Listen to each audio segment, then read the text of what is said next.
Today, I will be talking about Eleanor and Park by Rainbow Rowell. This is a young adult love story, but it is in no way your typical love story. This book takes place in Omaha, Nebraska in 1986. Eleanor is starting a new school today. Her mother, her stepfather Richie, and siblings already live here, and Eleanor is now joining them. Last year, Richie kicked Eleanor out of the house. She was only supposed to be gone for a few days, just until Richie cooled down, her mom said, but she was gone for much longer. We first meet our two main characters, Eleanor and Park, on the school bus. Eleanor seems to have nothing good going for her. She has crazy curly red hair, she's big and awkward, and her clothes, she wears men's clothes that are too big for her and have holes, scarves for bracelets, and neckties in her hair. She was a mess, and now she was on Park's bus. Since she was new, she didn't have a seat yet. As she walked down the aisle of the bus, kids shifted to take up the whole seat. Some told her no, and some just ignored her. But not Park, even though he wants to ignore her like everyone else. But Park is a good person. He feels sorry for Eleanor. That's not to say he was nice about sharing his seat with her.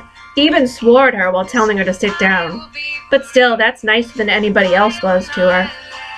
The two continue to sit on the bus together every day in silence. They don't even look at each other.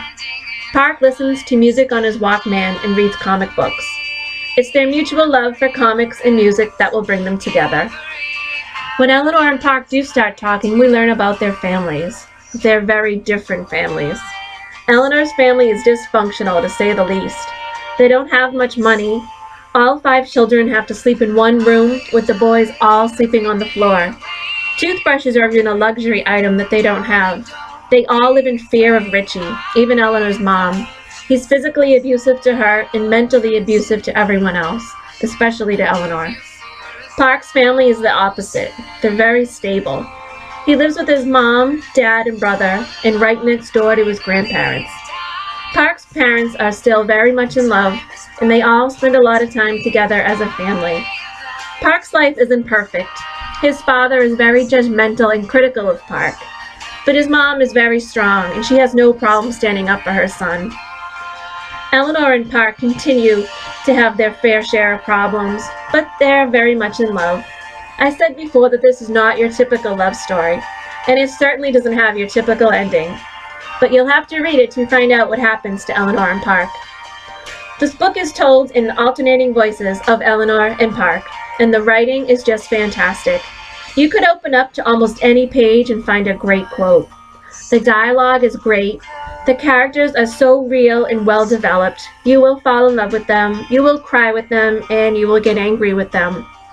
I absolutely loved this book. I would recommend it for anyone over age 14. There are some mature situations and language that might be too much for younger kids.